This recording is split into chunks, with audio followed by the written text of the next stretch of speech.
ஆப்கி அதாலத்துல union minister Piyush Goyal மேல போடப்பட்ட குற்றச்சாட்டு என்னன்னா இவரோட பார்ட்டி ஜனநாயகத்தை மர்டர் பண்றாங்க. பியூஷ் சார், ராகுல் காந்தி ரொம்ப தெளிவா சொல்றாரு. அதாவது மோடிஜி நாட்டுல ஜனநாயகத்தை கொன்னுட்டாரு, யாருக்கும் பேசுறதுக்கு சுதந்திரம் இல்ல. அவரு பார்லிமெண்ட்ல பேசும்போது அவரோட மைக்க ஆஃப் பண்ணிடுறாங்களாம். அப்படி ஏதாவது பேசணும்னா அவரு லண்டன் போக வேண்டியதா இருக்கான். ஜனநாயகம் எப்ப ஆபத்துல இருக்கும்? மக்களுக்கு ஃப்ரீடம் ஆஃப் ஸ்பீச் இல்லாத போது, ஃப்ரீடம் ஆஃப் எக்ஸ்பிரஷன் இல்லாத போது. இது எப்ப நடந்துச்சு? எமர்ஜென்சில நடந்துச்சு. ஜனநாயகத்துக்கு எப்ப ஆபத்து இருக்கும்னு தெரியுமா? ஃபண்டமெண்டல் ரைட்ஸ், மக்களுக்கு உரிமை அப்படிங்கிறத இல்லாம பண்ணும்போது தான். இல்லாம போச்சுனா தான் அப்படி ஆகும். இது எப்ப நடந்துச்சு? எமர்ஜென்சில தான் நடந்துச்சு. ஜனநாயகம் எப்ப சாகுனா, ஜனநாயகத்து மேல எப்ப ஆபத்து இருக்கும்னா, லட்சக்கணக்கா சமூக சேவைகள் பண்றவங்கள, வேற வேற பார்ட்டியை சேர்ந்தவங்கள, எந்த காரணமும் இல்லாம, எந்த லீகல் ப்ராசஸும் இல்லாம, எந்த விதமான நீதிமன்றங்கள்லயும் எந்த நியாயமும் கிடைக்காம அவங்க ஜெயில போட்டுடுறாங்க. சொல்லப்போனா அடல் பிஹாரி வாஜ்பாய்ஜி, லால் கிருஷ்ணா அத்வானிஜி, மக்கள் நாயகன் ஜெயபிரகாஷ் நாராயணஜி, நானாஜி தேஷ்முக், பெரிய பெரிய தலைவர்கள் மொராஜி தேசாய், சரண் சிங்ஜி. இந்த நாட்டோட எல்லா எதிர்கட்சிக்கும், அது கம்யூனிஸ்ட் பார்ட்டியா கூட இருக்கட்டும், ஒருவேளை பழைய காங்கிரஸா இருக்கட்டும், இல்ல பாரதிய ஜனதா பார்ட்டியா கூட இருக்கட்டும், எல்லாரையும் ஒன்னா லட்சக்கணக்கான பேரை ஜெயில போட்டுட்டாங்க. எதிர்த்து நிக்கிறவங்கள அழிக்கிறதுக்கான முயற்சிகள் பண்ணிக்கிட்டு இருக்காங்க. இப்படி பண்ணாதான் ஜனநாயகத்துக்கு ஆபத்து. இப்ப வெரி ஃபேக்ட் என்னன்னா, இப்ப இந்த கேள்வியை நீங்க இங்க கேட்கலாம். காங்கிரஸ் பார்ட்டி சம்பந்தமே இல்லாம ஏதேதோ புது புது குற்றச்சாட்டுகளை போட்டுக்கிட்டே இருக்காங்க. அதையும் நீங்க டிவில காட்டிக்கிட்டு தானே இருக்கீங்க. பியூஷ் சார், ஜனநாயகத்தை உயிரோட வச்சுக்கிறதே இல்ல. மோடிஜியோட ஆட்சியால ஜனநாயகம் இன்னும் பலமாயிக்கிட்டே போய்கிட்டு இருக்கு. இன்னும் ரொம்ப பலமாயிட்டு இருக்குன்னு ராகுல் காந்தி என்ன சொல்லிருக்காருன்னா, அவர் மேல ஒரு சின்ன கேஸ் இருந்தது, அதை வச்சு நீங்க அவரோட பார்லிமெண்ட் மெம்பர்ஷிப்பையே க்ளோஸ் பண்ணிட்டீங்களாமே. பார்லிமெண்ட் மெம்பர்ஷிப் போன 24 மணி நேரத்துல வீட்டையும் காலி பண்ணி வச்சுட்டீங்களாமே. இது ஜனநாயகமா? யாரு குற்றவாளியோ, யாரு குற்றம் பண்றாங்களோ, அது ஆசம் கானா இருக்கட்டும், இல்லனா முக்தார் அன்சாரியா இருக்கட்டும், இல்லனா ராகுல் காந்திஜியா இருக்கட்டும், யாரு குற்றவாளின்னு நிரூபிக்கப்படுதோ நாட்டுல அவங்களுக்கான சட்டம் கண்டிப்பா இருக்கு. நம்ம நாட்டோட சட்டத்தை உருவாக்குறதுல, இந்த பர்டிகுலர் சட்டத்தை உருவாக்குறதுல இருக்கிறவங்க என்ன சொல்லிருக்காங்கன்னா, அவங்க குடும்பம் தியாகம் பண்ணவங்க. இந்திராஜி உயிரிழந்திருக்காங்க, ராஜீவ்ஜி உயிரிழந்திருக்காரு. அவங்க கூட நம்ம இப்படி எல்லாம் பிஹேவ் பண்ணலாமா? ஒரு விஷயத்தை தெரிஞ்சதுக்கு அப்புறம் ரொம்பவே ஆச்சரியப்பட்டேன். பிரமோத் திவாரிஜி, ராஜ்யசபால காங்கிரஸோட டெபியூட்டி லீடர், அவரு டெலிவிஷன்ல ஒரு இன்டர்வியூல ஒரு விஷயத்த சொல்றாரு. அதாவது காந்தி குடும்பத்துக்கு சென்டென்சிங்கா இருக்கட்டும், இல்லைன்னா அவங்க என்ன வேணாலும் தப்பு பண்ணட்டும், என்னதான் அவங்க மேல குற்றங்கள் இருந்தாலும், நான் சென்டென்சிவ் விஷயத்துக்கு வரும்போது காந்தி குடும்பத்துக்கு மட்டும் அவங்களுக்கு தனியான சட்டம் உருவாக்கணும்னு சொன்னாரு. இங்க இருக்கிற நீங்க யாராவது இந்த சட்டத்தை ஒத்துப்பீங்களா?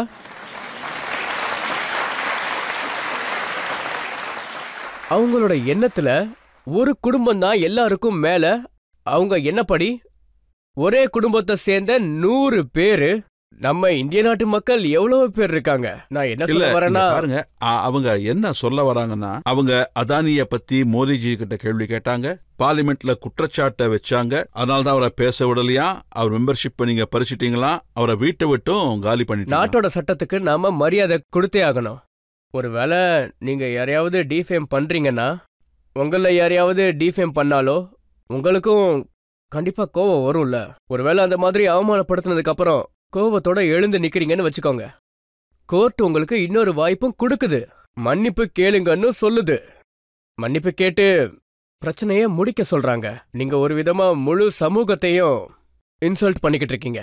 முழு ஓபிசி கம்யூனிட்டியவே அவமானப்படுத்திக்கிட்டு இருக்கீங்க.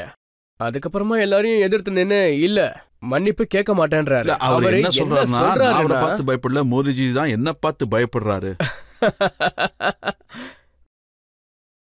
அவர் மோடிஜியை மட்டும் அவமானப்படுத்தல, அவரு எல்லாரையும், அதாவது ஓபிசி கம்யூனிட்டியை சேர்ந்தவங்க எல்லாரையும், மோடின்னு சர்நேம் இருக்கிற எல்லாரையும் அவமானப்படுத்துறாரு. அவரை எத்தனை பேரோட சர்நேம் மோதின்னு இருக்க அவங்க எல்லாரையும் அவமானப்படுத்திக்கிட்டு இருக்காரு.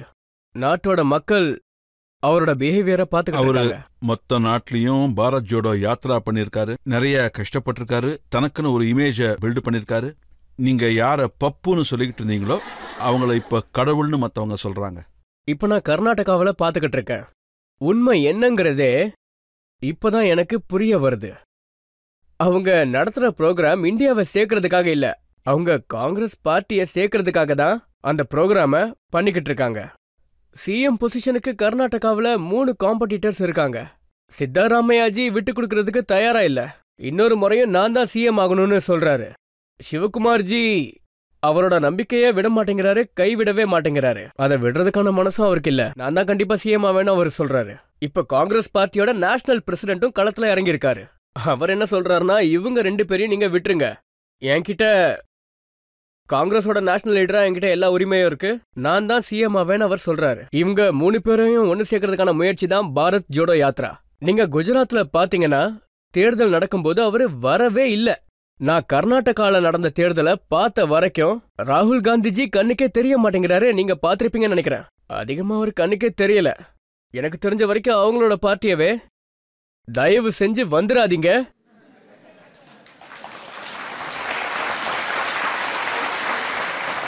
ஒருவேளை நீங்க வந்தீங்கன்னா எந்த மார்ஜின் ஆஃப் டிஃபீட்ல இருந்து நாங்க தோக்க போறோமோ அது இன்னும் அதிகமாயிடும்.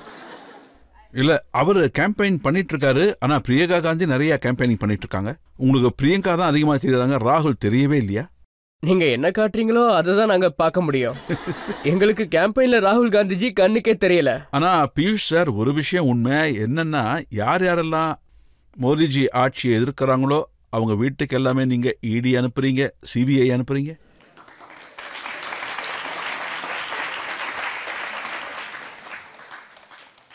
ஒருவேளை யாராவது ஒரு நபர் ஏதாவது தப்பு பண்றாங்கன்னா, தவறான செயலை செஞ்சாங்கன்னா, லஞ்சம் வாங்குனாங்கன்னா, திருடினாங்கன்னா, கவர்மெண்டோட காசுல இருந்து தவறான விஷயங்களை பண்றது, லஞ்சம் வாங்குனாங்கன்னா, இப்ப நீங்களே சொல்லுங்க, இதெல்லாம் பண்ணும்போது நாட்டோட சட்டம் வேலை செய்யணுமா செய்யக்கூடாதா?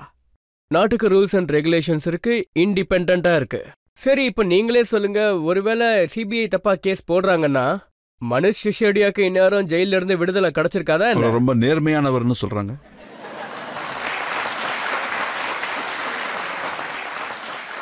அவர் உண்மையானவர்னு சொல்லி செல்ஃப் சர்டிஃபை பண்ணிக்கிட்டு இருக்காரு. அவர் வீட்டுல ரெய்டு நடந்துச்சு, பேங்க்ல ரெய்டு நடந்துச்சு, லாக்கர்ஸ் செக் பண்ணாங்க. மனிஷ் சிசோடியா கிட்ட எதுவுமே கிடைக்கல. அவரோட வீட்டுல வச்சிருக்க மாட்டார் இல்லையா? என்ன பண்ணணும்ன்றத முடிவு பண்றது சிபிஐ, இடி என்ன ப்ராசஸோ அவங்க பாத்துப்பாங்க இல்லையா? அவங்க அவங்களோட வேலையை பாக்குறாங்க. ஒருவேளை அவங்களுக்கு பயம் இல்லனா, ஒருவேளை அவங்க எந்த தப்பும் பண்ணலனா, இதுல அவங்களுக்கு என்ன பிரச்சனை இருக்கு? ஒருவேளை சிபிஐ வந்தாங்கன்னா வேற ஏதாவது கேள்வி கேட்டா அதுக்கான பதில கொடுங்க. ஒருவேளை கோர்ட் இன்னும் ரிலீஸ் ஆர்டர் கொடுக்கலன்னு வச்சுக்கோங்க. ஒருவேளை அவங்களோட மினிஸ்டர்ஸ் பல மாசமா ஜெயில இருக்காங்கன்னு வச்சுக்கோங்க. சோ அதனால இப்ப அவங்களோட மக்கள் எல்லாருக்குமே தெரியுது, நாட்டோட லா அண்ட் ஆர்டர் ரொம்ப ஸ்ட்ராங்கா இருக்கு. ஹைகோர்ட் வரைக்கும் அவங்க போனாங்க. ஹைகோர்ட்லயும் நீங்க பாத்தீங்கன்னா கண்டிப்பா அவங்களுக்கு எதிராக நிறைய டாக்குமெண்ட்ஸ் கிடைச்சிருக்கும். அதனாலதான் அவங்களுக்கு பெயில் கிடைக்க மாட்டேங்குது. சோ நீங்களே யோசிச்சு பாருங்களேன், அவங்களுக்கே சர்டிபிகேட் கொடுக்கறதுனால யாரும் நல்லவங்களா ஆயிட மாட்டாங்க. மக்கள் எப்ப நம்பிக்கை வைக்கிறாங்களோ, பிரதமர் நரேந்திர மோடி உண்மையானவர்னு மக்களுக்கு தெரிய வரும்போது, அவங்களுக்கு புரியும் போது, அவரு 2019 அவரு நிறைய சீட்ஸ் ஜெயிச்சாரு. தவறான குற்றச்சாட்டுகள் எல்லாத்தையுமே அவரு விட்டுட்டு மோடிஜிக்கு 303 சீட்ஸ் கொடுத்திருக்காங்க, மறுபடியும் ஜெயிக்க வச்சிருக்காங்க. ஆனா இப்ப நீங்க கேஜ்ரிவால் ஜி கிட்டையும் தகராறு பண்றீங்க. ஒரு சிஎம் அவர் வீட்டோட ரெனோவேஷனுக்கு செலவு பண்ணிக்கிட்டா அதுல என்ன தப்பு இருக்கு? இங்க பாருங்க சார், முக்கியமான விஷயத்துக்கு இப்ப வருவோம். முக்கியமான விஷயம்னா என்ன? தேர்தலுக்கு முன்னாடி அவங்க ஒரு சத்தியத்தை பண்ணாங்க. ஷீலா தீக்ஷித் ஏர் கண்டிஷனரை கொடுத்திருக்காங்க, நான் அதையும் எடுத்துருவேன், நான் கவர்மெண்ட் வண்டியை வாங்கிக்க மாட்டேன்னு. நான் சாதாரண வீட்ல தான் இருப்பேன். இன்னும் சொல்ல போனா நான் ஒரு விஷயத்த கூட கேள்விப்பட்டேன், நான் குடிசை வீட்ல தான் இப்ப இருக்கேன்னு கூட சொன்னாராம். நான் கவர்மெண்ட் வீடெல்லாம் வாங்கிக்க மாட்டேன், நான் ரொம்ப ஒரு சாதாரண வீட்ல தான் இருப்பேன். ஆனா இப்ப அந்த விஷயங்கள்லாம் எங்க போச்சுன்னே தெரியல. இப்ப அவரோட வீட்டை விடுங்க, அக்கம் பக்கத்துல இருந்த வீட்டை கூட அவரு அவரோட வீட்டுல சேர்த்துக்கிட்டாரு. என்ன பண்ண சொல்றீங்க? இல்ல, சொல்றது நிறைய இருக்கு. இங்க பாருங்க சார், முக்கியமான விஷயம்னா என்ன? தேர்தலுக்கு முன்னாடி அவங்க ஒரு சத்தியத்தை பண்ணாங்க. ஷீலா தீக்ஷித் ஏர் கண்டிஷனரை கொடுத்திருக்காங்க, நான் அதையும் எடுத்துருவேன், நான் கவர்மெண்ட் வண்டியை வாங்கிக்க மாட்டேன்னு. நான் சாதாரண வீட்ல தான் இருப்பேன், இன்னும் சொல்ல போனா நான் ஒரு சாதாரண வீட்ல தான் இருப்பேன். ஆனா இப்ப அந்த விஷயங்கள்லாம் எங்க போச்சுன்னே தெரியல. இப்ப அவரோட வீட்டை விடுங்க, அக்கம் பக்கத்துல இருந்த வீட்டை கூட அவரோட வீட்டுல சேர்த்துக்கிட்டாரு. என்ன பண்ண சொல்றீங்க? ஆனா உங்க கவர்மெண்ட் கூட தான் சென்ட்ரல் விஸ்டாவை கட்டுறதுக்கு 1000 கோடி ரூபாய் செலவு பண்ணீங்க. சென்ட்ரல் விஸ்டா ஒருத்தர் மட்டும் யூஸ் பண்றதுக்காக கிடையாது. இதுல எல்லாருக்குமே உரிமை இருக்கு. இந்தியால இருக்க எல்லா அதிகாரிகளுக்கும் இதுல உரிமை இருக்கு. கெஜ்ரிவாலும் வீடு கட்டிக்கிட்டாரு. எதுக்காகனா அவர் நல்லா வேலை செய்யணும், ரொம்ப எஃபிஷியண்டா அங்கிருந்து வேலை செய்யணும் தான் அப்படி ஒரு வீட்டை கட்டிக்கிட்டாரு. என் வீட்டுல தான் உங்களுக்கு பிரச்சனை. ஆனா பிரதமர் மோடி 1200 கோடியில ஒரு வீட்டை கட்டிக்கிட்டு இருக்காரு. அதுல உங்களுக்கு ப்ராப்ளமே இல்லையா? முதல் விஷயம் என்னன்னா, இந்த மாதிரி அர்த்தமே இல்லாம அவங்க பேசிக்கிட்டு இருக்காங்க. பிரதமர் மோடிஜி பெருசா செலவு பண்ணி எந்த ஒரு பெரிய வீடையும் கட்டல. பிரதமர் மோடிஜி வைஸ் பிரசிடென்ட் இவங்க எல்லாரும் ஒன்னா சேர்ந்து, ராஷ்டிரபதி பவன் எல்லாருமே ஒன்னா சேர்ந்து ஒன்னா கொண்டு வரணும்ன்றதுக்கான முயற்சி. இதனால மக்களோட அசௌகரியம் கம்மியாகும், அவங்களோட பாதுகாப்பும் ரொம்பவே நல்லபடியா இருக்கும். எல்லாரும் ஒத்துப்பீங்கன்னு நினைக்கிறேன். இன்னைக்கு நாட்டோட பிரதமரோட பாதுகாப்பு எல்லாருக்கும் ரொம்ப முக்கியமான ஒரு விஷயம்னு தோணுது. இதே விஷயம் கெஜ்ரிவால்ஜியை பத்தி வரும்போது, நம்ம வீடை நல்லா கட்டுறோமோ கட்டலையோன்றது முக்கியமே இல்ல. ஆனா மக்களை மட்டும் முட்டாளா நினைக்கவே நினைக்காதீங்க.